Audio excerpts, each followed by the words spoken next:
Saludos y bienvenidos a este tu podcast Noventeando, el lugar donde recordamos con nostalgia y amor aquellas cosas que marcaron el Puerto Rico de los 90. Mi nombre es Brenda y en este momento nos vamos en un viaje en el tiempo para rememorar un hecho histórico que nos marcó como pueblo en la década de los 90. Si alguien tiene que hacer un comentario sobre mis pantallas de los que me están viendo, sí, tengo pantallas de tostones hoy. Una follower de Traveleira me las regaló.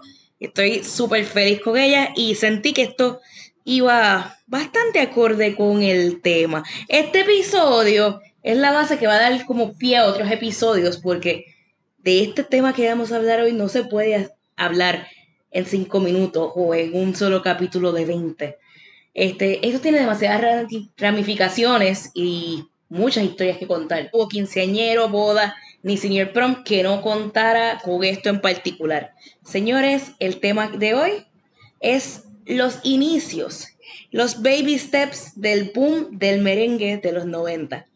Como este tema es tan y tan amplio, hoy nos vamos a dedicar en particular a varias orquestas que surgieron en los 90. Quizás nos enfoquemos en una o dos.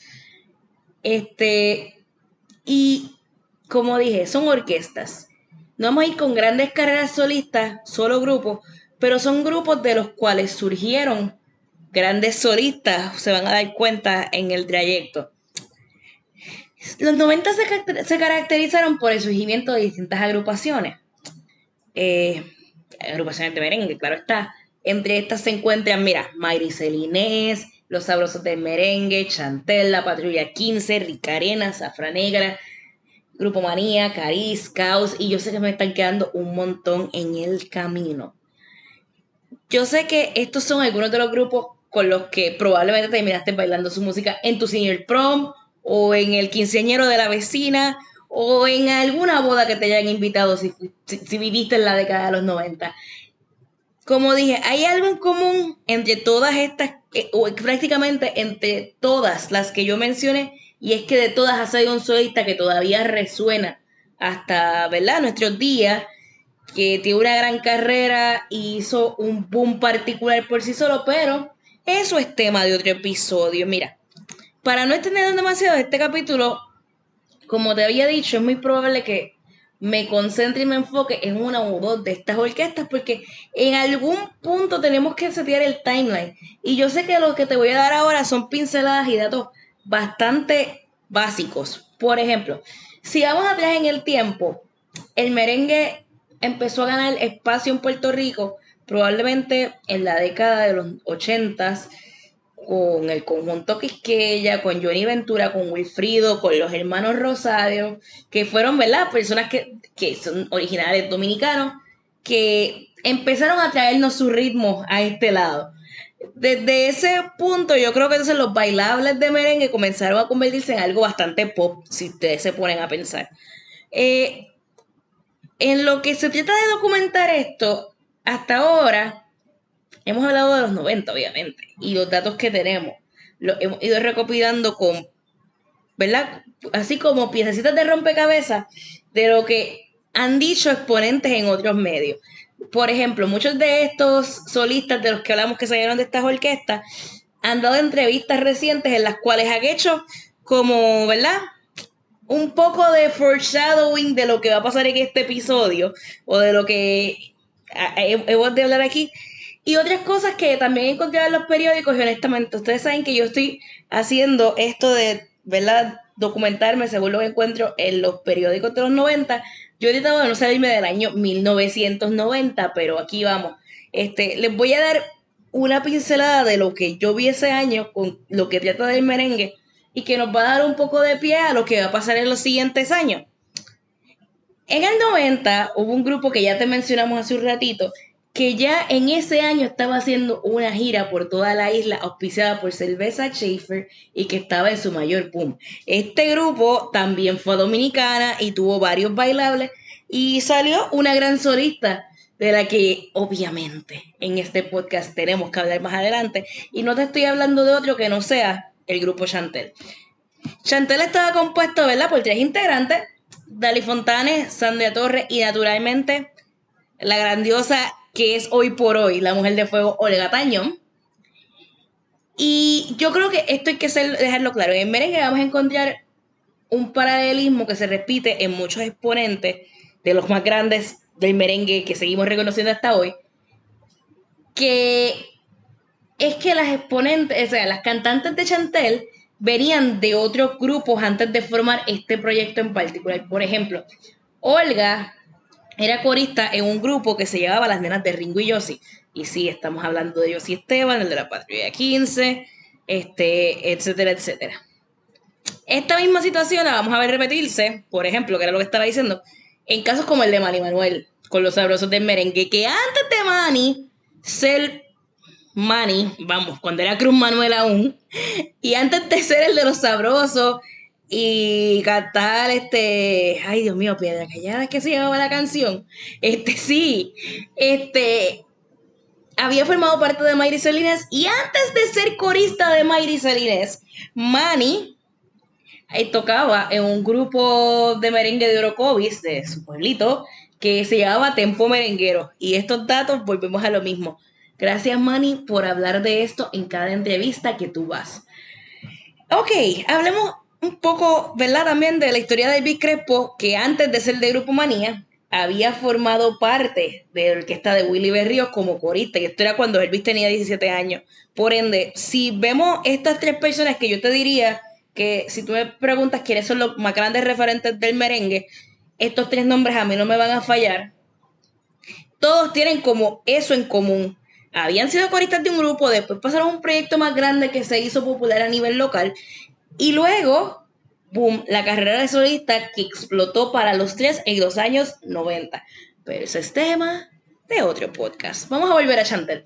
Algo que caracterizó este grupo, además del hecho de que, ¿verdad? Junto a Mayri Celine fueron pioneras en esto de las merengueras, de mujeres en el merengue. Yo creo que es el statement de la moda, para bien o para mal. Si me estás viendo en video, vas a ver que te voy a poner fotos, te voy a poner un par de videos de Chantel, de cómo lucían las chicas, de cómo se presentaban. Y yo creo que precisamente esto fue bastante clave porque ellas mismas se diseñaban el vestuario. Eso tiene ahí algo que ver en el asunto. Chantel, además del Tour de Schaefer, como había dicho, habían estado en Dominicana, se presentaron en varios programas, en varios bailables allá. Pero como ya tú sabes, después de eso se separaron en el año 1991 y ahí comenzó la otra historia, que es la de Olga, que es la que vamos a abundar en algún otro episodio, pero si yo no sentaba esta base, entonces no iba a tener hacia dónde regresar. Bueno, nuevamente, la historia de Chantel, la de los sabrosos, tiene cierto paralelismo porque Manny ha confesado en varias entrevistas que fue él quien trajo a Eddie Guerrero para poder cambiar lo que era un poco cómo se percibía la moda de los merengueros a inicios de los 90. Y yo creo que todos estamos claros de eso, de que, o sea, hubo un momento dado en que los merengueros siempre se vestían como con chaqueta, traje, y de repente cambió el vestuario y eso de que todos se vistieran iguales, hicieran los mismos pasos. Yo creo que es uno de los hitos de los merengueros. O sea, yo creo que si todos nos podemos pensar de repente qué puede caracterizar a los merengueros, hay un asunto de moda siempre ahí metido. Como dije, no pienso extenderme mucho en este capítulo, tú sabes, porque es que el merengue, si seguimos hablando, nos vamos a estar 3 horas aquí.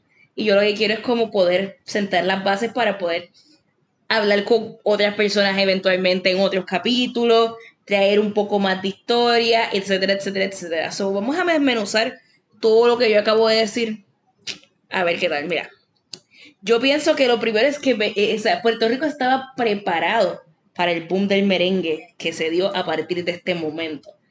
Porque ya teníamos tan claros y tan puestos en su sitio a Wilfrido, el conjunto Quisqueya, a los hermanos Rosario, que es que se iba a dar sí o sí. Lo otro es, tú sabes, había una necesidad del espacio bailable, de las fiestas, de que la gente quería ir a la Hacienda Country Club o a estos lugares donde se hacía esto. Así que también estábamos ready para eso y ready para poder tener esa música más allá de la salsa, que ya tenía un espacio clave, para que la fiesta se viera de otro modo.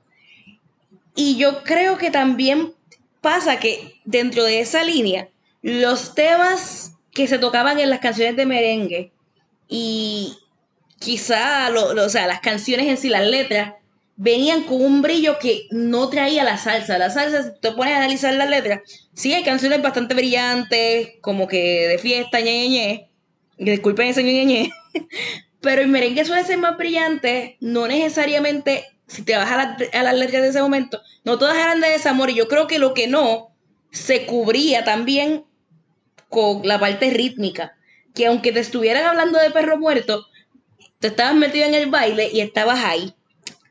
Otra cosa que también yo creo que es súper característica y que ayudó mucho al merengue a desarrollarse era eso de tener tanta canción de balada reconocida, convertida en merengue, y darle un boost, ayudó bastante. Y yo te diría que estos son como los baby steps del merengue desde mi perspectiva. Yo te diría que, o sea, fue de esa manera en que o sea, esto empezó a crear un espacio en la gente a partir de esta década. O sea, lo que se estaba sembrando en los 80, lo que hizo los 90 fue afianzarlo.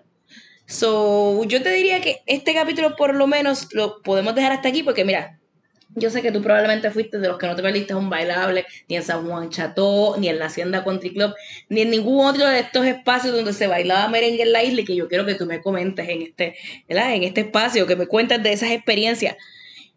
Este es solo el comienzo de una de las historias más fructíferas que vamos a tener en la década de los 90. Y como decía el gran Rafa Bracero, que aplica magistralmente a esto que respecta al merengue, esta historia continuará. Continuaremos. Bueno, yo les agradezco que se hayan ido en este viaje conmigo para repasar los baby steps del merengue, del género musical más exitoso de la década de los 90 en nuestro país. Y las cifras están, los números están para poder probarlo. Estoy lista para sus comentarios, para que me corrijan, para que añadan a la conversación, hasta para que me discutan, como siempre. Si quieres estar al tanto de nuestras novedades y futuros episodios, síguenos en tu plataforma favorita de podcast. Estamos presentes, mira, en YouTube, en Spotify, en Apple Podcast, en Stitch, en Google Podcast, etcétera, etcétera, y también en nuestras redes sociales. En Instagram nos encuentras como noventeando.pr, en Facebook, Twitter, TikTok, etcétera, nos encuentras como noventeando.pr. A mí en lo personal me encuentras en mi cuenta principal, que es Traveleira, donde hablamos sobre todas las cosas, pero especialmente hablamos de viaje. Gracias una vez más y nos vemos en el próximo episodio.